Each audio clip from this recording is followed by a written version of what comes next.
Du willst nach Indonesien reisen und fragst dich, wohin genau? Was muss ich gesehen haben? Dann bist du hier genau richtig. Wir haben Indonesien von Sumatra über Java bis nach Bali bereist und verraten dir hier unsere Top 10 Orte in Indonesien. Nummer 10. Melasti Beach, Bali. In Uluwatu im Süden Balis gelegen, haben wir den für uns schönsten Strand Indonesiens entdeckt. Ein Strand mit wunderschönem hellen Sand und kristallklarem blauem Wasser. Er ist zwar etwas touristisch, aber dennoch nicht überfüllt. Uluwatu im Allgemeinen ist bekannt für seine schönen Strände und tolle Surfplätze. Wenn du einen Ort suchst, wo du paradiesische Strände erleben kannst und dich mit einer Kokosnuss ausgestattet dem Alltag entfliehen willst, ist Uluwatu genau das Richtige für dich. Nummer 9. Katulampu Wasserfall, Bali.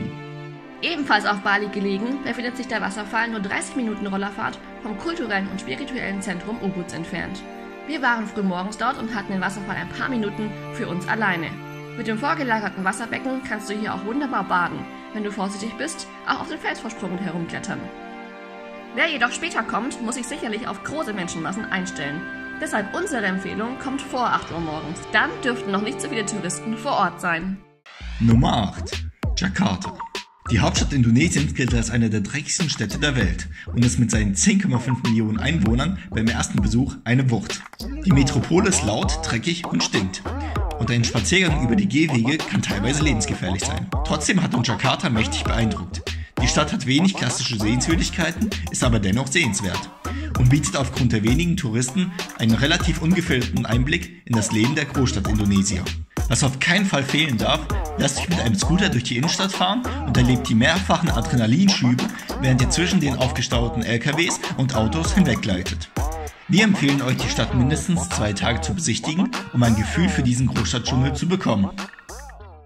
Nummer 7. Mount Ijen. Der in Ostjava beheimatete Schwefelvulkan ist bekannt für sein blaues Feuer, dem aktiven Schwefelabbau und seinen beeindruckenden türkisfarbenen Kratersee, welches als größtes Säurefass der Erde bezeichnet wird. Das Besondere am Aufstieg des Mount Ijen ist die Möglichkeit, in den Krater herabsteigen zu können und dort das berühmte blaue Feuer zu sehen. Leider ist der Vulkan eines der beliebtesten Touristenziele in der Gegend und durch seine Nähe zu Bali auch bei Pauschalurlaubern sehr beliebt. Dies sorgt dafür, dass man bei geführten Touren eher wie in einer Ameisenstraße läuft und kaum länger als 10 Minuten im Krater verbringen kann. Wir würden eine erneute Besichtigung eher selbst organisiert durchführen, um uns die Zeit frei einteilen zu können. Nummer 6. Yogyakarta. Die Großstadt, die von ihren Einwohnern häufig auch liebevoll Jogja genannt wird, ist bekannt für ihre traditionellen Künste, Street Art und das kulturelle Zentrum Javas. Die Stadt, die wirklich noch von einem Sultan regiert wird, ist bei Touristen sehr beliebt, da sie als Ausgangspunkt zur Besichtigung der größten Tempel Indonesiens genutzt wird.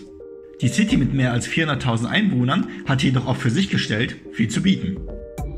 Allen voran würden wir dir empfehlen, dich einen Abend durch die Malioboro Street zu schlagen und den lockeren Vibe der Stadt bei den unzähligen Straßenmusikern, Auftritten und leckerem Streetfood aufzusaugen. Ihr habt auch die Möglichkeit, euch via Pferdekutsche chauffieren zu lassen. Nummer 5. Tirta Empul Tempel Bali.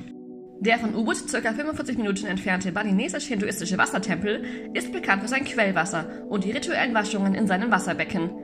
Diese dürfen auch von ausländischen Besuchern durchgeführt werden und sind bei Touristen sehr beliebt.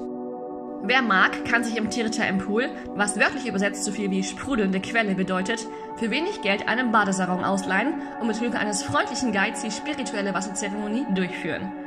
Wir können dir vergewissern, du wirst dich nach der Durchführung äußerst erfrischt fühlen. Nummer 4.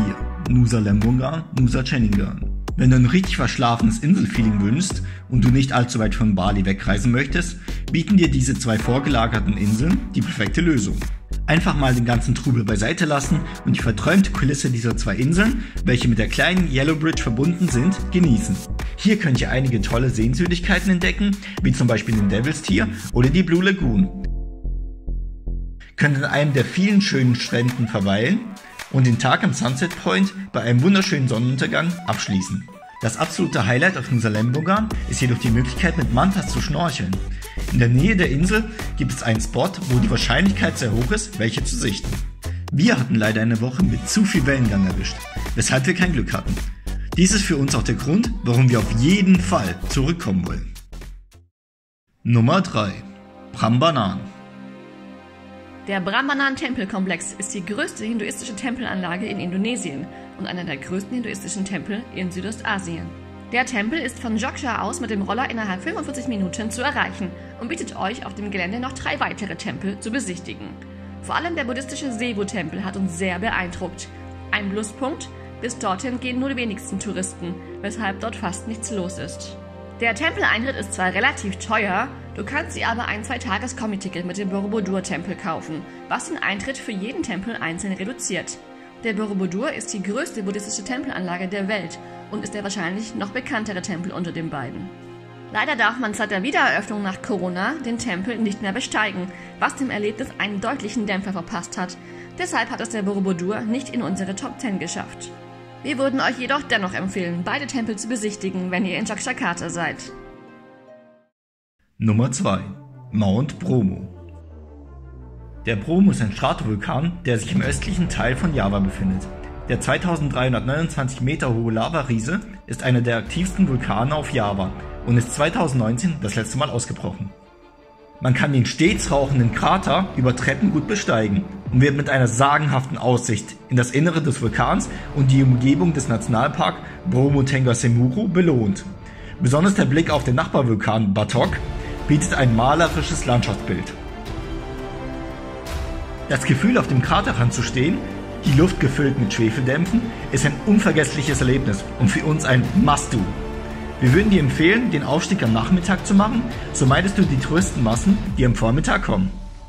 Außerdem hast du noch die Möglichkeit, in dem Bromo-Dorf Kimorulawang den King Kong Hill zu besteigen. Ein Viewpoint, von dem du eine fantastische Aussicht auf das Nationalparkareal hast und der gerade zum Sonnenaufgang Unmengen von Touristen anzieht. Nummer 1. Dschungeltrekking im Gunung Leuser Nationalpark.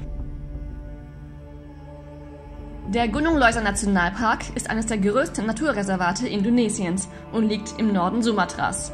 Der tropische Regenwald bietet einer Vielzahl an Tier- und Pflanzenarten ein Zuhause und ist bekannt für seine wild lebenden Orang-Utans. Von Medan aus haben wir unsere Reise ins Dschungeldorf Bukit Lawang begonnen.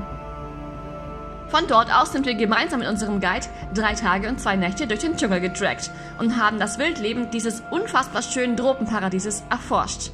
Dabei haben wir unzählige Tiere und Pflanzen bestaunen können. Den Moment, das erste Mal einen Orang-Utan ein paar Meter vor sich zu sehen, ist unvergesslich und man wird ehrfürchtig gegenüber der Schönheit, die Mutter Natur bietet. Wir würden dir eine Tour mit mindestens einer Übernachtung im Dschungel bei einem der vielen Anbieter empfehlen. Für uns war das Dschungeltrekking das absolute Highlight unserer Indonesien-Reise und sollte unserer Meinung nach auf jeder Indonesien-Bucketlist fest verankert sein. Hat dir das Video gefallen?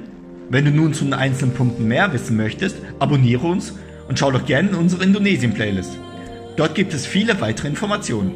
Wenn du dich für unsere Reiseroute mit den Fortbewegungsmöglichkeiten und Kosten interessierst, schau dir auch dazu unser Video an. Wir verlinken es dir in der Videobeschreibung.